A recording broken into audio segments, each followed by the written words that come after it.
નમસ્કાર, ડીબી ન્યૂઝમાં આપનું સ્વાગત છે। ઘોઘંબા તાલુકાના ઝીંઝરી ગામના નવાળ ફળિયાના ભાવેશભાઈ રણછોડભાઈ રાઠવાને ત્યાં ગત તારીખ 10/6/2026 બુધવારની રાત્રે બાબા ઈંદ પીઠોરા દેવની ઉજવણી આદિવાસી પરંપરા મુજબ કરવામાં આવી હતી। પરંપરાગત રીતે કણબાના ઝાડની ડાળીઓ લાવી તેને રોપી તેનું પૂજન કરવામાં આવ્યું હતું। આ પ્રસંગે ગામના આગેવાનો ખૂબ જ મોટી સંખ્યામાં ઉપસ્થિત રહ્યા હતા। ખાસ કરીને નવા ચૂંટાયેલા તાલુકા સદસ્ય નરોત્તમભાઈ રાઠવા તેમજ પૂર્વ તાલુકા સભ્ય કિરણસિંહ ચૌહાણ તેમજ ગામના સરપંચ માજી સરપંચ અશ્વિનભાઈ ભીમાભાઈ તેમજ આજુબાજુના લોકો ખૂબ જ મોટી સંખ્યામાં હાજર રહ્યા હતા। આદિવાસી સમાજમાં ઈંદ પીઠોરા દેવની ઉજવણી ખૂબ જ ઉમંગ અને ઉત્સાહ અને શ્રદ્ધા સાથે કરવામાં આવતી હોય છે।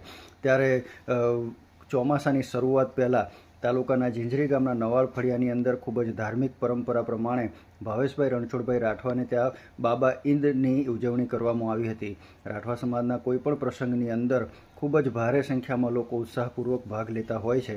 ત્યારે ઈંદ પીઠોરા દેવની અંદર પણ ઘોઘંબા તાલુકાના ઝીંઝરી ગામે આજુબાજુના પાધોરા, સામળકુવા, લાબડાધરા સહિત અનેક ગામના લોકો આ ઈંદ પીઠોરાની ઉજવણીમાં જોડાયા હતા।